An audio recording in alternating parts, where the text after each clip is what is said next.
No, così non ci siamo. L'Acragas visto all'opera ieri a Leonforte non può essere la squadra vera, altrimenti la Lega Pro sarebbe difficile da conquistare, per non dire impossibile. La squadra di Giancarlo Betta cede ai gialloverdi ennesi dopo una condotta di gare quasi rinunciataria. Se poi ci mettiamo anche qualche errore individuale, quello del portiere Lo Monaco che di fatto ha regalato il 2-1 al Leonfortese, il piatto piange in casa biancazzurra e il presidente Silvio Alessi non lo ha nascosto. In settimana più volte avevamo messo in evidenza che gli ennesi di Mirto hanno nell'attacco il loro settore più forte. Attenti a quei due, avevamo detto, riferendoci a Candiano e Caputa.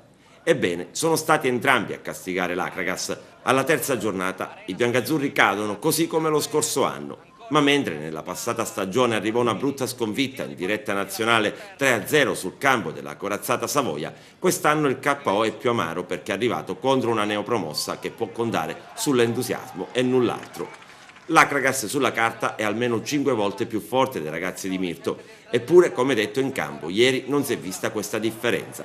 I biancazzurri, seguiti da circa 500 tifosi, hanno giocato con poca personalità, soltanto in pochi si sono salvati. Dopo una fase di studio con il gioco che è ristagnato a centrocampo, la gara si è infiammata al 36esimo quando Caputa serve perfettamente Candiano che dal limite dell'area di rigore fa partire un bolido che colpisce la traversa e finisce per oltrepassare la linea della porta difesa da Lo Monaco. Nemmeno il tempo di festeggiare che l'Acragas pareggia con il secondo gol stagionale di Catania.